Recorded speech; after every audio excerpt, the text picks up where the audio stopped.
Oke, selamat berjumpa kembali di video tutorial pemrograman menggunakan Scratch. Nah, teman-teman, pada sesi tutorial sebelumnya kita sudah mempelajari bagaimana cara membuat akun ya. Nah, sekarang teman-teman bisa membuka Scratch-nya masing-masing ya dengan memasukkan username dan password-nya. Tentunya menggunakan akun yang sudah teman-teman buat di kesempatan sebelumnya itu. Oke teman-teman, kita akan membahas terlebih dahulu tentang user interface atau layout dari Scratch ini ya agar kita bisa sedikit lebih familiar dengan tampilan atau menu-menu yang ditawarkan gitu ya. Oke, kita mulai dari sini dulu yang ada gambar kucingnya ini ya. Ini disebut sebagai stage. Nanti aplikasi itu ketika dijalankan akan muncul di sini ya teman-teman, pergerakannya, interaksinya akan terjadi di stage ini teman-teman. Ya. Jadi kalau anggaplah kita ingin membuat sebuah game, maka game itu ketika dijalankan akan terlihat di sini. Ya. Jadi adalah hasil jadinya. Bisa kita anggap simpelnya seperti itu. Nah, berikutnya di bawahnya itu ada sebuah panel atau jendela di mana kita bisa melihat karakter atau sprite ya dari eh, yang kita gunakan ya. Di sini kan kita menggunakan karakternya atau sprite-nya itu kucing gitu ya. Nah, berarti di sini pun akan muncul seperti itu. Nah, tapi sebetulnya ini dimungkinkan untuk kita berinteraksi lebih dari satu karakter atau satu sprite ya dengan cara bisa klik di bagian sini teman-teman. Nah, itu kita bisa mendapatkan pilihan-pilihan karakter yang lain ya baik itu karakter yang berupa objek hewan ataupun manusia, buah-buahan dan lain sebagainya. Cukup banyak ya variasinya di sini teman-teman. Ada juga yang ini juga dikelompokkan berdasarkan kategori-kategorinya. Jadi memudahkan kita untuk mendapatkan karakter yang sesuai yang kita inginkan. Namun pada uh, latihan kali ini ya karena kita masih mempelajari hal-hal yang sifatnya fundamental, dasar ya, maka kita akan menggunakan satu karakter aja ya teman-teman. Tapi nggak apa-apa sih kalau teman-teman ingin mengganti karakternya. Silakan teman-teman ganti dengan karakter yang teman-teman ingin gunakan, misalkan dengan beruang ini dan lain sebagainya. Oke ya, silakan dieksplor. Tapi saya akan biarkan dengan karakter kucing ini gitu ya. Nah, berikutnya eh yang ingin saya sampaikan kembali adalah di bagian sini teman-teman bisa melihat adanya ada sebuah menu atau template stage gitu ya. Kita bisa memberikan stage atau backdrop dari aplikasi yang ingin kita buat. Ini kan defaultnya kosong ya teman-teman. Nah, agar lebih menarik kita bisa memilihnya di sini. Kita pilih misalkan ini ya. Nah, akhirnya sekarang aplikasi kita atau stage kita sudah memiliki backdrop gitu ya. Nah, misalkan kita pindahkan kucingnya agar tidak melayang-layang gitu ya, biar dia kesannya dia ada di sebuah platform tanah gitu ya, di atas platform. Oke, berikutnya eh, kita bisa melihat di sini ada beberapa tab ya teman-teman.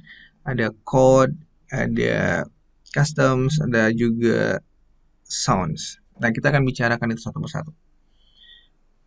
Oke, di video sebelumnya saya sudah sampaikan bahwa Scratch ini adalah tools yang digunakan untuk bisa membuat sebuah aplikasi ya yang akan mempermudah kita dalam memahami konsep pemrograman tanpa harus mengetikkan kode program. Nah, akhirnya teman-teman, kode programnya itu digambarkan dalam bentuk blok-blok seperti ini teman-teman. Ya, jadi yang biasa kalau kita bikin program itu harus mengetikkan sintaks-sintaks yang cukup panjang. Namun dengan Scratch kita bisa memilih blok-bloknya. Jadi diwakili dalam bentuk blok-blok yang sudah siap digunakan tanpa harus kita membuatnya sendiri, tanpa harus kita mengetikkannya gitu. Nah, blok-blok ini tentunya akan dikelompokkan ya teman-teman berdasarkan fungsinya masing-masing. Misalkan di bagian atas ini adalah motion, maka blok-blok ini adalah berkenaan dengan motion atau pergerakan, animasi dan lain sebagainya. Ya, teman-teman bisa melihat di situ adanya atau saya zoom ya. Nah, di sini teman-teman bisa melihat adanya blok move sebanyak 10 steps, ada turn atau berotasi sebanyak 15 derajat, uh, go to posisi tertentu. Jadi kita bisa juga berpindah dari satu posisi ke posisi yang lain, glide, dan sebagainya. Jangan khawatir, kita akan pelajari ini sambil jalan ya.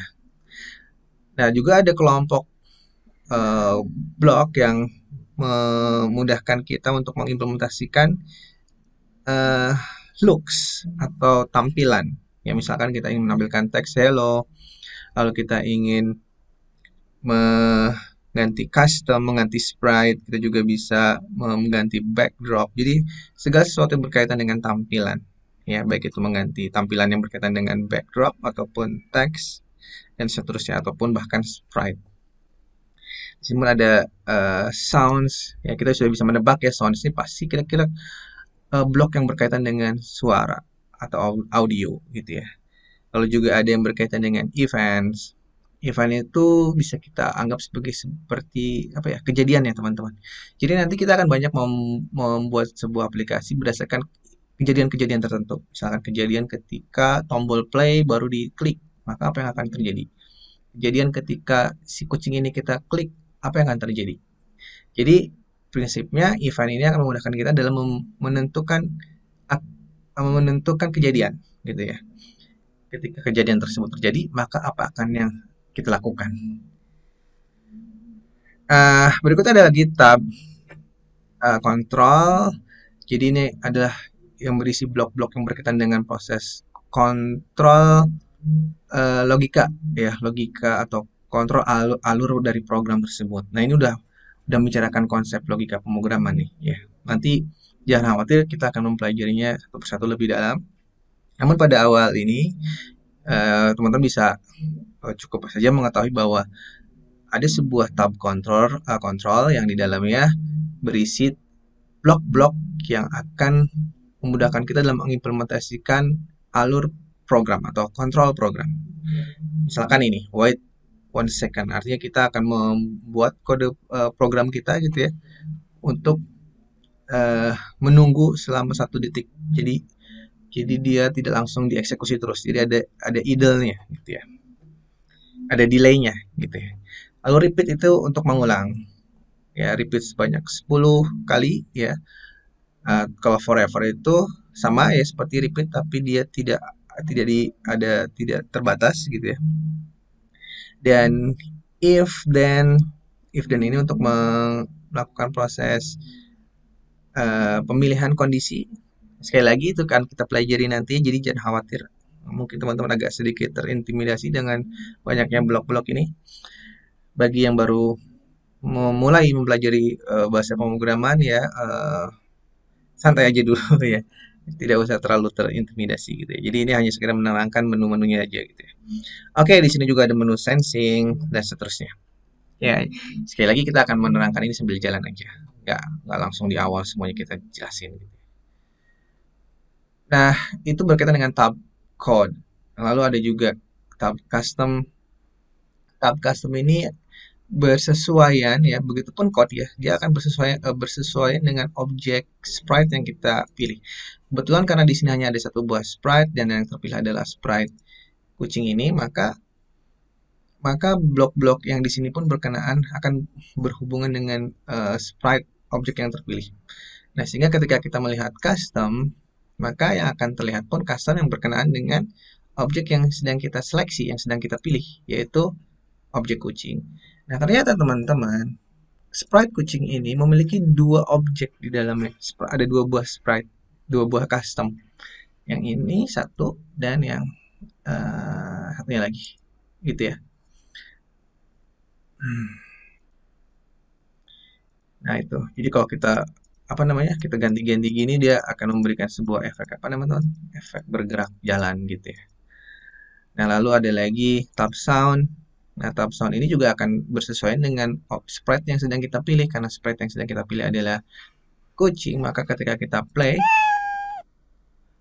suaranya suara kucing gitu ya. Nah berbeda kalau kita misalkan memilih sprite yang lain. Sebagai contoh, misalkan kita tambahkan sprite lain ya. Ini kita klik bear-nya, lalu kita ke sound, maka yang akan terdengar suara beruang ya. Kebetulan suaranya kecil gitu ya, tidak seperti yang kita bayangkan. Tapi prinsipnya, apapun yang kita pilih di sini, itu akan menyesuaikan dengan objek yang dalam keadaan terpilih ya teman-teman seperti itu. Jadi sebelum kita mengcustom, mengcustomize, mengedit segala sesuatu yang ada di sini, pastikan terlebih dahulu apakah kita sudah benar memilih objek yang ingin kita edit gitu ya, atau belum.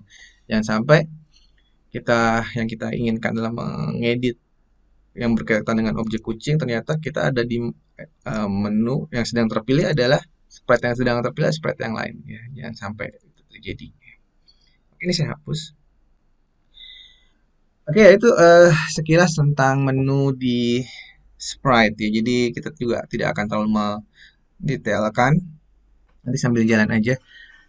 Yang bisa teman-teman lihat di sini adalah eh, kita bisa memberikan penamaan project di sini ya teman-teman. Misalkan kita beri nama hmm, my first project gitu aja. First. Oke. Nah, lalu kita bisa lihat di sini ada pemilihan bahasa, eh, penyimpanan, save now gitu ya, edit dan seterusnya. Oke ya. Nah, kita juga bisa share pekerjaan kita atau project kita ke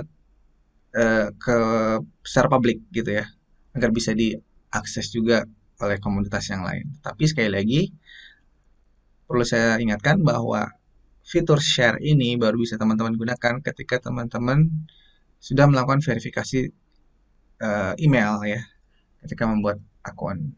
Jadi pastikan bagi teman-teman yang belum memverifikasi emailnya, diverifikasi dulu di akun ya gitu ya, agar nanti bisa melakukan proses share. Nah, eh, itu ya tentang user interface dari Scratch. Mungkin video kali ini saya cukupkan untuk membahas secara singkat tentang user interface dari Scratch. Video berikutnya barulah kita akan membuat sebuah project sederhana di Scratch ini. Oke, mudah-mudahan teman-teman cukup tertarik ya. Silakan nanti kita bisa berjumpa kembali di video ya berikutnya ya. Oke, sekian saja. Terima kasih. Wassalamualaikum warahmatullahi wabarakatuh.